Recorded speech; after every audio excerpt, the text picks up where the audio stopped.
Gracias, un gusto estar aquí conversando contigo. He estado viendo tu espacio que lo has venido haciendo estas últimas semanas y me ha gustado bastante las entrevistas que estás haciendo. Está muy bueno el contenido.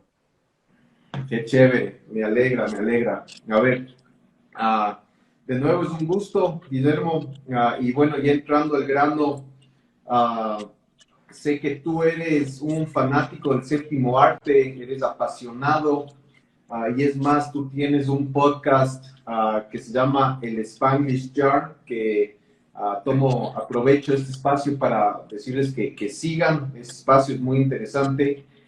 Pero ya entrando en tema, um, y estoy asumiendo que las películas influyen en tu arquitectura, ¿no? Tú eres arquitecto, diseñador. ¿En qué forma influyen? ¿Cómo te inspiran? Cuéntame un poco de eso. Bueno, yo creo que definitivamente, como dices, este tema es una pasión para mí, el cine.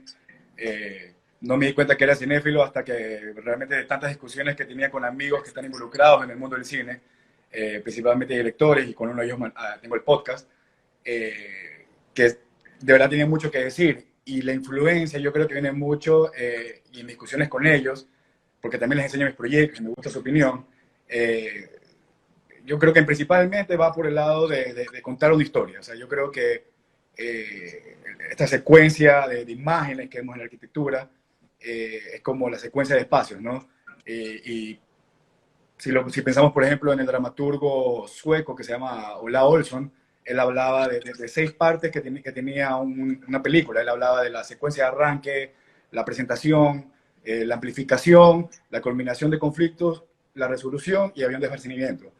Entonces yo creo que ese concepto de tener estos pasos, uno de los ejemplos por lo menos que a mí me llevó a tener esa experiencia fue visitar el Museo Judío de Libeskind en Alemania, eh, porque precisamente llegabas yo sentí que tenías todos estos pasos, o sea, tenías una secuencia de arranque como que te está introduciendo este espacio por la materialidad, por esta, digamos, esta bienvenida que te hace, pero una vez que empiezas a recorrerlo, empiezas a decirte, ok, así nos presentamos, o sea, te presenta primero un tema cultural sobre el judío, y cuando ya amplifica, ya empieza a hablarte ok, qué es lo que vivieron y qué es lo que les pasó a ellos, y empiezas a entrar, obviamente, al conflicto, que todos tenemos claro lo que fue la Segunda Guerra Mundial, eh, y la resolución, como han ido cambiando hace los años, y en el espacio logra esto, ¿no? Logra achicar la proporción, jugar con la escala para generar ciertas sensaciones, y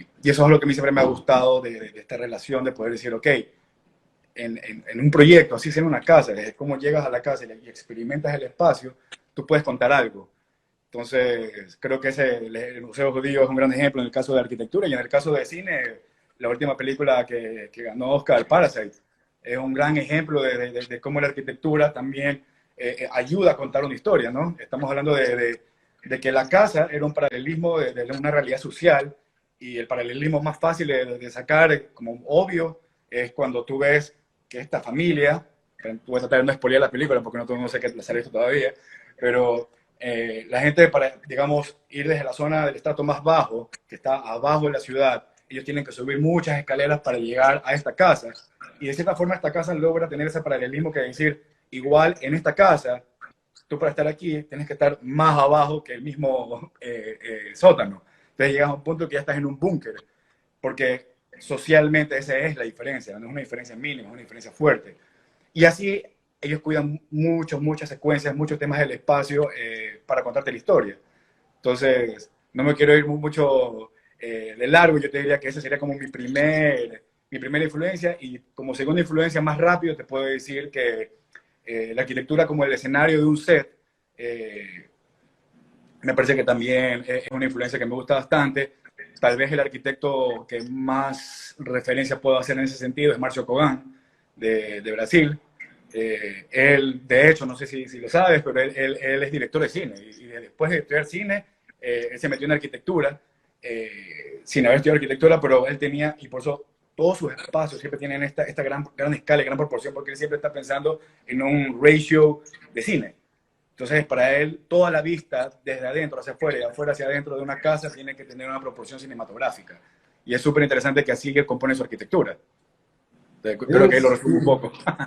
Eso es muy interesante porque, claro, tanto hay películas que integran el concepto de arquitectura y urbanismo de forma simbólica en esas películas, ¿no? Pero también hay el tema de analogía entre, como tú dices, la estructura de las películas y la composición de las películas como similitud a una obra arquitectónica, ¿no? Entonces hay ese va y ven entre siempre, ¿no? Yo digo, siempre ha habido esto desde que se inventó, digamos, el séptimo arte, con la arquitectura y la espacialidad específicamente, ¿no? Y este ejemplo que tú hablas de Parasite es muy bueno porque simbólicamente, ¿no? Las tomas, la estructura, la temática se relacionan muy bien con temas sociales, temas de arquitectura.